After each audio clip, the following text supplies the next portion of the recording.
Boa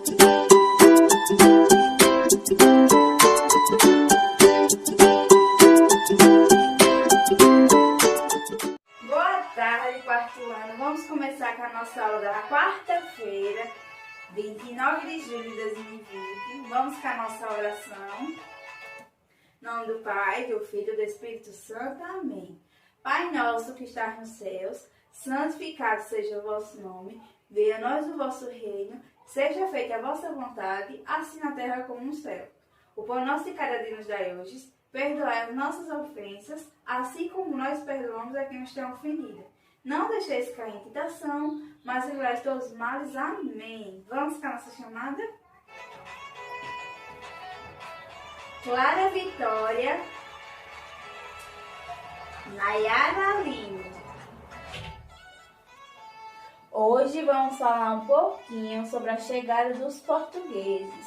O rei de Portugal, Dom Manuel, o Vitorioso, ordenou a Pedro Álvares Cabral que partisse para as Índias.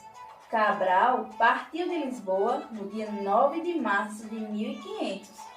Como as viagens pelo Atlântico eram muito demoradas, a expedição de Cabral chegou ao Brasil, afastando-se da rota estabelecida por Vasco da Gama no dia 22 de abril de 1500, após 44 dias de viagem. A primeira exploração do litoral do território descoberto foi feita pela própria esquadra de Cabral, que seguiu paralelamente a costa em direção norte, procurando um porto, onde os navios ficassem abrigados. No dia 24 de abril, eles desembarcaram no local escolhido, que recebeu o nome de Porto Seguro.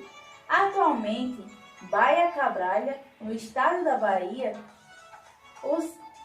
ao chegarem à praia, os portugueses encontraram os habitantes da terra, a quem chamaram de índios. Todos os registros da viagem e do descobrimento foram feitos ao rei de Portugal, pelo escrivão da esquadra, Pero Vaz de Caminha, que narrou os acontecimentos e fez comentários sobre os nossos primeiros habitantes, ou seja, nossos índios.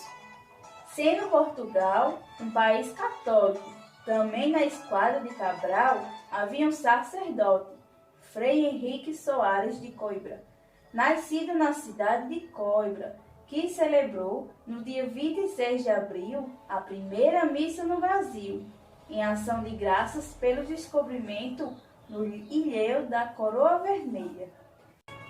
Vamos falar um pouquinho agora sobre o Tratado de Tordesilhas. Portugal e Espanha eram países mais desenvolvidos nas técnicas náuticas e passaram a competir pelo domínio das terras. Para organizar essa disputa, evitando guerras, foi feito um acordo entre os reis desses dois países, chamado de Tratado de Tordesilhas. Observe que, pelo Tratado de Tordesilhas, o mundo era dividido por um meridiano de Tordesilhas, linha imaginária que divide a Terra em leste e oeste, ou parte oriental e ocidental. Esse tratado considerava que todas as terras descobertas ou a descobrir a leste do marco estabelecido, um meridiano, pertenceriam a Portugal e as do oeste, à Espanha. Portanto, quando chegou ao Brasil, Pedro Álvares Cabral sabia que este território já pertencia a Portugal.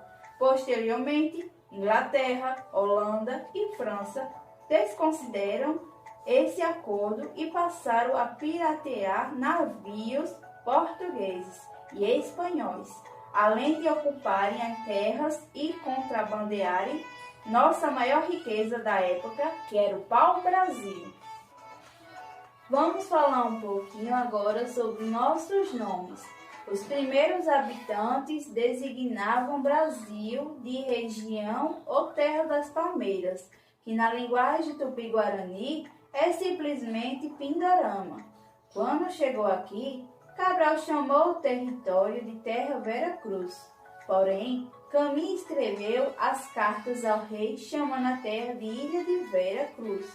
pois a tribulação acreditava que essas terras eram uma ilha que separavam Portugal das Índias.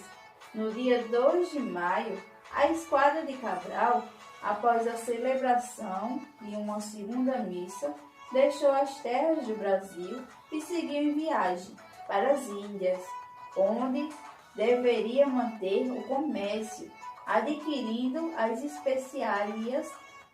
Com o tempo, percebeu-se então que havia descoberto uma grande terra. Passaram a chamá-la de Terra de Santa Cruz, pois o rei português, ao escrever para as autoridades católicas, usou a expressão Terra de Santa Cruz. Com o passar dos anos, a bandeira pau-brasil, da qual se podia extrair uma tintura forte de cor de brasa, passou a ser uma matéria-prima de grande valor, sendo retirada em quantidade para ser vendida na Europa. Por isso, em 1503, nossa terra passou a ser chamada de Brasil. Mais à frente, em 1815, Dom João, quando trouxe a corte portuguesa no Brasil, mudou o nome das terras para Reino Unido de Portugal, Brasil e Algarves. Com a independência em 1822, o Brasil passou a se chamar Império do Brasil.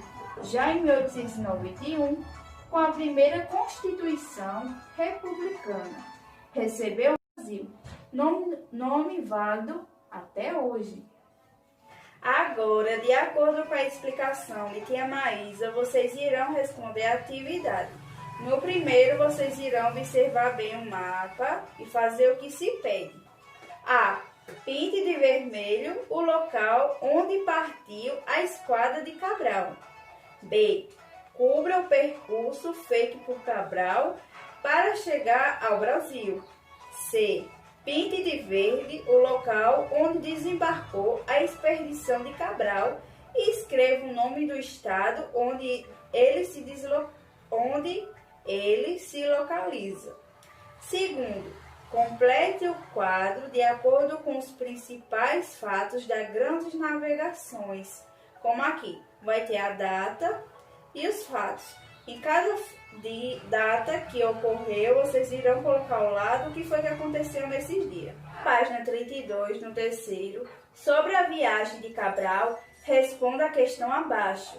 A. Quem foi o narrador dos fatos ao rei de Portugal?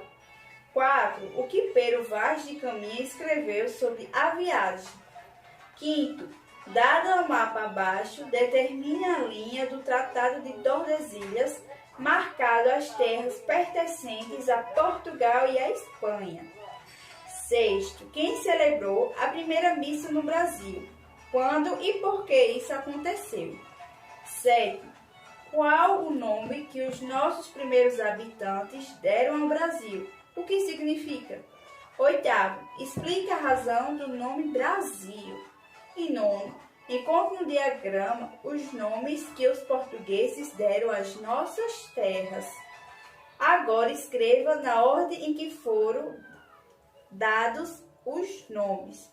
E 10º, por que Cabral não ficou no Brasil? Então, todas essas perguntas são de acordo com a explicação que tia Maísa deu a vocês, tá certo? Nossa aula de hoje foi bem produtiva, né? A gente ficou sabendo um pouquinho sobre a chegada dos portugueses ao nosso Brasil. Ficamos sabendo também um pouquinho da história sobre os nossos nomes, que os nomes que deram ao Brasil. Muita coisa boa vocês aprenderam hoje, né? Então, nossa aula chega ao final. Espero todos vocês para a nossa próxima aula. Fiquem todos com Deus e lembre-se, fiquem em casa e estudem com a gente.